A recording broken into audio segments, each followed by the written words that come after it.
നമ്മുടെ സാധാരണ ഇൻഡക്ഷൻ ഫാനിനെ ഒരു BLDC റിമോട്ട് ഫാനാക്കുക എന്നുള്ളത് വളരെ ഈസി ആയിട്ടുള്ളൊരു കാര്യമാണ്. പക്ഷേ എല്ലാവർക്കും കഴിവുകൾ ഒരുപോലെ അല്ലല്ലോ. അപ്പോൾ നമ്മുടെ വീഡിയോ കണ്ട് വാങ്ങിച്ചൊരു കസ്റ്റമർ വാങ്ങിച്ചൊരു കിറ്റാണിത്. അപ്പോൾ അദ്ദേഹത്തിന് അത് ഫിറ്റ് ചെയ്തിട്ട് റെഡിയായില്ല കൊണ്ട് അപ്പോൾ ഇതിന് വന്ന മിസ്റ്റേക്ക് എന്താണെന്നുള്ളത് നമുക്ക് നോക്കി മനസ്സിലാക്കാം. അപ്പോൾ നിങ്ങൾ ഇതുപോലെ വീഡിയോ പൂർണ്ണമായിട്ടും കാണുക. ഇങ്ങനെ കിറ്റ് കൺവേർഷൻ ചെയ്യുന്നുണ്ടെങ്കിൽ വളരെ ഉപകാരപ്രദമായി വീഡിയോ. അപ്പോൾ നമ്മൾ ആദ്യം അഴിക്കുമ്പോൾ തന്നെ പിന്നെ വയറിംഗ് ഒന്ന് മാർക്ക് ചെയ്യണം. ഈ റെഡ് വയർ ഇതിൻ്റെ ഈ റൈറ്റ് സൈഡിലാണ് വന്നേക്കുന്നത്. അതുകൊണ്ട് ഞാൻ ചെറിയൊരു മാർക്കിങ് ചെയ്തിട്ടുണ്ട്. നമ്മൾ കണക്ട് ചെയ്യുമ്പോൾ തന്നെ വയർ തിരിഞ്ഞു പോയാൽ ഇടത്തോട്ട് കറങ്ങും. അപ്പോൾ ഇത് കറക്റ്റായിട്ട് കറക്കമൊക്കെ കറക്റ്റാണ്. അപ്പോൾ ഇദ്ദേഹം ഒട്ടിച്ചേക്കുന്നത് ഈ അടിയിലത്തെ ബോഡിയിലാണ് ഈ മാഗ്നറ്റ് ഒട്ടിച്ചേക്കുന്നത്. അത് തന്നെ ഒരു ഫാൾട്ടാണ്. മാത്രമല്ല ഈ കോയിലും മാഗ്നറ്റുമായിട്ട് നല്ല ഗ്യാപ്പുണ്ട്. മുകളിലോട്ടും കോയിൽ കൊണ്ടോ അടിയിലോട്ട് ഇറങ്ങിപ്പോയി. മാഗ്നറ്റ് മുകളിലോട്ട് പൊങ്ങിയാണ് നിൽക്കുന്നത്. ഇത് ശ്രദ്ധിച്ചാൽ മനസ്സിലാവും. ഇത്രയും ഗ്യാപ്പുണ്ട്. അരയിഞ്ചോളം വ്യത്യാസം വന്നു. അപ്പോൾ ഇത് കറക്കി വിട്ടാൽ കറങ്ങുമായിരുന്നു. എന്നിട്ട് പോലും ഇത് കറക്കി വിട്ടാൽ ഈ ഫാൻ കറങ്ങുമായിരുന്നു ഓണാക്കിയിട്ട്. അപ്പോൾ നമുക്കിത് ഊരിയെടുക്കണം.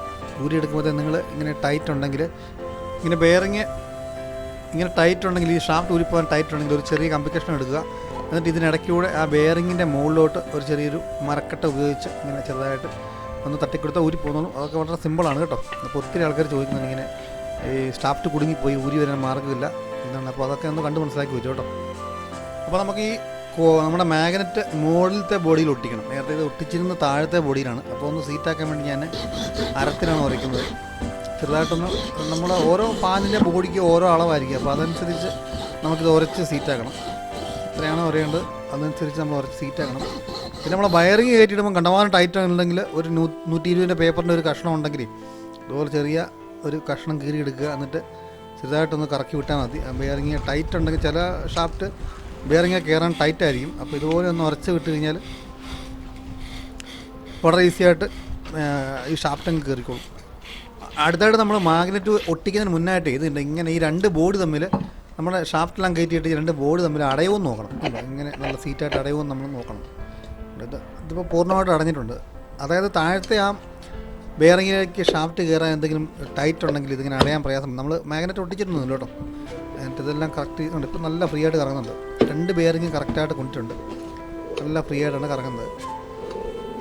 അതിനുശേഷം മാത്രമേ ഇതെല്ലാം കറക്റ്റായിട്ട് നോക്കിയിട്ട് മാത്രമേ നമ്മുടെ മാഗ്നറ്റ് ഒട്ടിക്കാവുള്ളൂ. നമ്മൾ ഈ ഷാഫ്റ്റിൻ്റെ മുകളിൽ അടിക്കുമ്പോഴൊന്നും നമ്മൾ ചുറ്റിക ഹാമറൊന്നും ഉപയോഗിച്ച് അടിക്കരുത്. അടിച്ചു കഴിഞ്ഞാൽ നമ്മളവിടെ ചട വീഴും. അത് പിന്നെ ബെയറിങ് കയറാൻ പ്രയാസം വരും.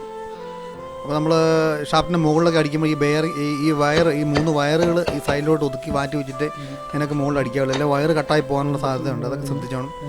ഇങ്ങനെ നമുക്ക് ഷാഫ്റ്റ് ഇങ്ങനെ സിമ്പിളായിട്ട് ഊരിയൊക്കെ എടുക്കാം കേട്ടോ. അപ്പോൾ ഒരു നല്ല BLDC ഫാനൊക്കെ വാങ്ങണമെങ്കിൽ 10,000-3000 രൂപയൊക്കെ മുടക്കാവും. അപ്പോൾ സാധാരണക്കാരന് വലിയ സാമ്പത്തികമൊന്നും ഇല്ലാത്ത ആൾക്കാരൊക്കെ ആണെങ്കിൽ നിങ്ങളുടെ വീട്ടിലിങ്ങനെ കേടായ ഫാൻ കിടപ്പുണ്ടെങ്കിൽ ഈ കിറ്റ് വാങ്ങിച്ചു കഴിഞ്ഞാൽ വളരെ സിമ്പിളായിട്ട് നിങ്ങൾക്ക് ഇത് കൺവേർഷൻ ചെയ്യാൻ പറ്റും.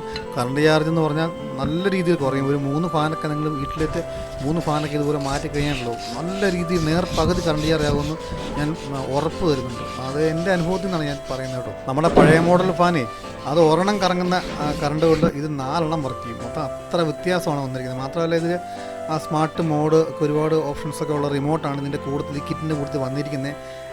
ആദ്യ മോഡൽ ഇറങ്ങിയതിനൊന്നും മെമ്മറി ആ ടൈപ്പൊന്നും അല്ലായിരുന്നു കിറ്റ് വരുന്നത്.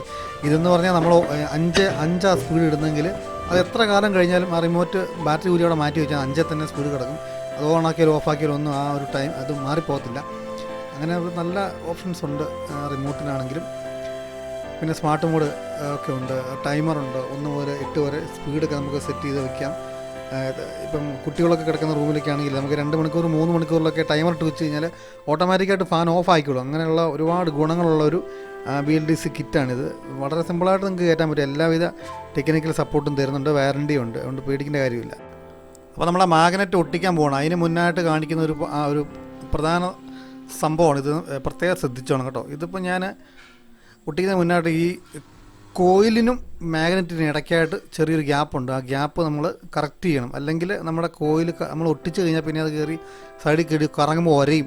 അപ്പോൾ അങ്ങനെ ഒരയായിരിക്കാൻ വേണ്ടി ഇത് ഈ പത്രം ഈ ബോക്സൊക്കെ കെട്ടി വരുന്ന ഒരുതരം ടൈ ആണ്. ഒരു കെട്ടാൻ ഉപയോഗിക്കുന്ന സാധനമാണ്. എൻ്റെ പേര് എനിക്കറിയില്ല. അത് നിങ്ങൾക്ക് മനസ്സിലായെന്ന് കരുതുന്നു. അതിൻ്റെ ഗ്യാപ്പ് കറക്റ്റാണ് ഉണ്ട്. അതിങ്ങനെ ഞാനിങ്ങനെ നേരെ ഒരു സൈഡിൽ ഇങ്ങനെ കുത്തിയിട്ട് നേരെ അതിൻ്റെ മറ്റേ തുമ്പെടുത്ത് ചിലർ എന്താ ഇങ്ങനെ നേരെ ഓപ്പോസിറ്റ് മുകളിൽ കുത്തുന്നു. അപ്പോൾ ഗ്യാപ്പ് കറക്റ്റായി 4 സൈഡിലും കറക്റ്റായിട്ട് നമ്മുടെ കോയിൽ കണ്ടോ സെൻറ്ററിൽ നിൽക്കും. ഇനി നമുക്ക് ഒട്ടിച്ചിട്ട് അത് ഊരുമ്പോൾ കറക്റ്റായിരിക്കും. അപ്പോൾ ഞാൻ പശ തേക്കുന്നതിന് മുന്നായിട്ട് ഒരു മാർക്ക് ചെയ്യുകയാണ്. കണ്ടമാനം പശ കോരി ഒഴിക്കേണ്ട കാര്യമില്ല. അല്ലേ നമ്മൾ കറങ്ങി വരുമ്പോഴത്തേനെ ഇത് എവിടെയാണ് പശ ഒഴിച്ചതെന്നുള്ളത് ഒരു ഐഡിയ കിട്ടത്തില്ല. അതുകൊണ്ട് നമ്മൾ ചെറിയൊരു മാർക്ക് ഇട്ടാൽ കേട്ടോ. അപ്പോൾ ചിലരിങ്ങനെ ഞാൻ ഈ വെച്ചേക്കുന്ന ഈ സാധനത്തിന് പകരം ഈ വള്ളിക്ക് പകരം ചിലർ ഈ വിസിറ്റിംഗ് കാർഡ് വെക്കും. അങ്ങനെയൊക്കെ വെക്കും. എന്തെങ്കിലും വെക്കാം. ആ ചെറിയ കനം ഫില്ലായി വെച്ചാൽ മതി. കറക്റ്റ് 4 സൈഡിലും വെച്ചാൽ മതി. പിന്നെ ഇത് വേറൊരു പശയാണ് കേട്ടോ. ഇത് 7000 ഒരു പശയാണ്. അത് ഞാൻ എൻ്റെ കയ്യിൽ ഇരുന്നുകൊണ്ട് ഞാൻ ഉപയോഗിച്ചെന്നേ ഉള്ളൂ. അതിൻ്റെ ആവശ്യമില്ല. സാധാരണ സൂപ്പർ ഗ്ലൂ വെച്ച് ഒട്ടിച്ചാൽ മതി. അപ്പോൾ ഇതുകൊണ്ട് നമ്മുടെ എന്താ ഗ്യാപ്പ് ഉണ്ടോ കറക്റ്റാണ്. ഈ സാധനം വെച്ചപ്പോൾ കറക്റ്റാണ്. ആ വള്ളി വെച്ചുകൊണ്ട് കറക്റ്റ് ഗ്യാപ്പ് ഫില്ലിങ് ആയി. ഇനി പയ്യെ പശ ഉണങ്ങി പയ്യെ ഊരിയെടുക്കാം. ഇതിപ്പോൾ ഈ വള്ളി ആയതുകൊണ്ട് ഇങ്ങനെ വലിച്ചു ഊരിയെടുക്കാൻ എളുപ്പമുണ്ട്. നമ്മൾ പേപ്പറൊക്കെ ചിലപ്പോൾ അതിനിടയ്ക്ക് കയറ്റി വെച്ചാൽ ചിലപ്പോൾ ഊരുമ്പോഴത്തേനും അത് മുറിഞ്ഞു പോവും. ഇതാണ് കറക്റ്റായിട്ട് അവിടെ ഇരുന്നോളൂ. Correct seating. നമ്മളെ പശ ഒട്ടി ഉണ്ടോ എന്ത് നൈസാന്ന് നോക്കി. വളരെ സിമ്പിളായിട്ട് സീറ്റിങ് കറക്റ്റായി. അലൈൻമെൻറ്റ് കറക്റ്റായിരുന്നു കേട്ടോ. കണ്ടോ കറക്റ്റായിട്ട് അലൈൻമെൻറ്റാണ്. ഇനിയിപ്പോൾ നമ്മുടെ അടിയിലത്തെ ബോട്ടം ബോഡി വെച്ച് നമ്മൾ മുറുക്കുവാണ്. നമ്മുടെ വർക്ക് തീർന്നു. പ്രധാന വർക്ക് ഇത്രയേ ഉള്ളൂ. ഈ മാഗ്നറ്റ് ഒന്ന് അലൈൻമെൻറ്റ് ചെയ്യുന്ന വർക്ക് മാത്രമേ ഉള്ളൂ. അത് ധൃതി ഒരു ഫാൻ ഇതുപോലെ കൺവേർട്ട് ചെയ്ത് കഴിഞ്ഞാൽ പിന്നെ ബാക്കി എല്ലാം സിമ്പിളാണ്. ഞാനും ഇങ്ങനെയായിരുന്നു. ഇപ്പോൾ ഒരു 60-70ഓളം ഫാന് ഞാൻ സ്വന്തമായിട്ട് ഇങ്ങനെ മാറ്റിയിട്ടുണ്ട്. ആദ്യം കുറച്ച് ടൈറ്റായിട്ട് പ്രയാസമായിട്ട് തോന്നി. പിന്നെ ഓരോന്ന് ചെയ്യുമ്പോഴും നമുക്കത് എളുപ്പമായിട്ട് വരും. വളരെ ഫ്രീ ആയിട്ട് കറങ്ങുന്നുണ്ട്. ഇതാണ് ഇതിൻ്റെ PCB. ഇപ്പം വരുന്ന മോഡൽ ഇതാണ്. ഓരോ മോഡലും ഇങ്ങനെ ഇടയ്ക്ക് PCBയുടെ ഡിസൈൻ മാറുന്നുണ്ട്. ഇനി കുഴപ്പമില്ല, ക്വാളിറ്റിയുള്ള PCB ആണ് വരുന്നത്. അപ്പോൾ ആ ഈ ലൈനിലാണ് നമ്മുടെ ഈ 3 വയർ കൊടുക്കുന്നത്. അതൊക്കെ സിമ്പിളാണ്. സോൾഡറിങ് ഒന്നുമില്ല. മഞ്ഞ, നീല, ചുവല എന്നീ കളർ കോഡുള്ള വയറാണ് ഈ 3 വയർ വരുന്നത്. കോയിലിൽ നിന്ന് വരുന്ന വയർ. അപ്പോൾ മഞ്ഞ വയർ എപ്പോഴും സെൻട്രലാണ്. റെഡ് വയറും അതുപോലെ ആ ബ്ലൂ വയറും നമ്മൾക്ക് അങ്ങോട്ടും ഇങ്ങോട്ടും മാറ്റി കൊടുത്താൽ ഇത് ഇടത്തോട്ടും വലത്തോട്ടും മോട്ടറിൻ്റെ കറക്കം വരും. അപ്പോൾ നമ്മളെല്ലാം കണക്ട് ചെയ്തിട്ട് കറക്കം ഇടത്തോട്ടോ അല്ല തിരിഞ്ഞാൽ കറങ്ങുന്നെങ്കിൽ ആ മഞ്ഞ വയർ സെൻറ്ററിൽ നിർത്തിക്കൊണ്ട് മറ്റ് 2 വയറുകൾ മാറ്റി കൊടുത്താൽ മാത്രം മതി. അപ്പോൾ ചുമ്മാ ഒന്ന് കറക്കി നോക്കുന്നതാണേ. ചില ഫാന് ലീഫ് ഇടാതെ കറങ്ങത്തില്ല കേട്ടോ. ചിലതിൻ്റെ അങ്ങനെയാണ് അതിൻ്റെ. അപ്പോൾ നമുക്കിത് ലീഫ് ഇട്ട് കഴിയുമ്പോൾ ലോഡ് പിടിക്കുന്നുണ്ടോ എന്ന് അറിയാൻ വേണ്ടി ഒരു ചെറിയ ടെക്നിക്കുണ്ട്. ഇതിങ്ങനെ ഓണാക്കിയിട്ടേ ഈ ഉള്ളം കൈ കൊണ്ട് അടിയിലിങ്ങനെ പിടിച്ച് നോക്കണം.